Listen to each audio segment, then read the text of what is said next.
ဒီနေ့ကိုရီးယားမှာမက်ကြီးရဲ့အခါမှာအသုံးများတဲ့ application နှစ်ခုကိုပြပြပေးသွားပါမယ်။ကိုရီးယားမှာက Google Map ကိုအသုံးမပြုကြပါဘူး။သူတို့က Kakao Map နဲ့ Naver Map ကိုအဓိကထားပြီးအသုံးပြုကြပါတယ်။ဘာလို့ကျွန်တော်ဒီလိုတိတိလေးတွေအစားလိုက်ပြီးတော့ပြပြပေးနေရတယ်ဆိုလို့ရှိရင်နောက်မှရောက်လာတဲ့ junior လေးတွေအတွက်အစအဆုံးအသေးစိတ်ကအစသိအောင်တင်ပြပေးနေတာဖြစ်ပါတယ်။ကျွန်တော်ရဲ့ဗီဒီယိုတွေလိုက်ရသည်ဖြစ်စေမရသည်ဖြစ်စေ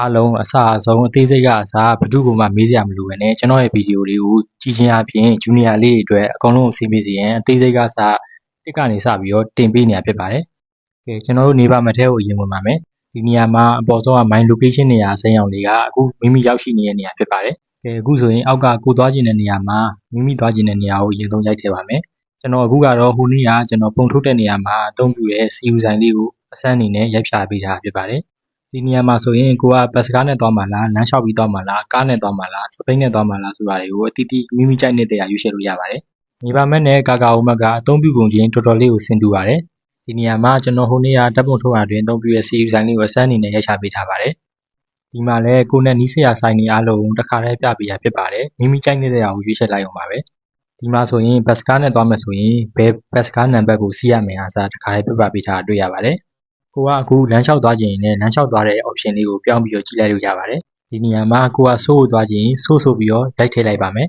။ဒီနေရာမှာအနီရောင်နဲ့ပြပေးနေတဲ့ second လေးတွေကကားမှတ်တိုင်ကိုရောက်မဲ့အချိန်လေးပါတိကျပြပေးနေဖြစ်ပါတယ်။ကိုကတကယ်လို့ဘတ်စကားနဲ့သွားမယ်ဆိုဘတ်စကားပုံလေးကိုယူလိုက်ပါမယ်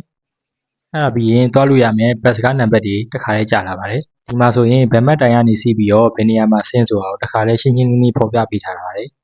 ကျွန်တော်ဒီလိုအသေးစိတ်လွယ်လွယ်လေးရာစားလိုက်တင်ပေးနေရခြင်းကဂျူနီယာလေးတွေမြန်မာပြည်မှာတွေက software သုံးပြုပုံတွေကိုတစ်ခါတည်းနားလည်စေရင်ယူရပါတယ်။ဒီလိုအသေးစိတ်အသေးလေးရာစားပြီးတော့တကယ်အရေးကြီးတာတွေပါတင်ပေးသွားမှာဖြစ်လို့ကျွန်တော်အကောင့်လေးကို like and follow လေးလုပ်ထားပေးကြပါ။အားလုံးပဲနောက်ဗီဒီယိုလေးမှာပြန်လည်ဆုံတွေ့ကြပါမယ်။ရှင်းကူရဲ့ဒီကို bye bye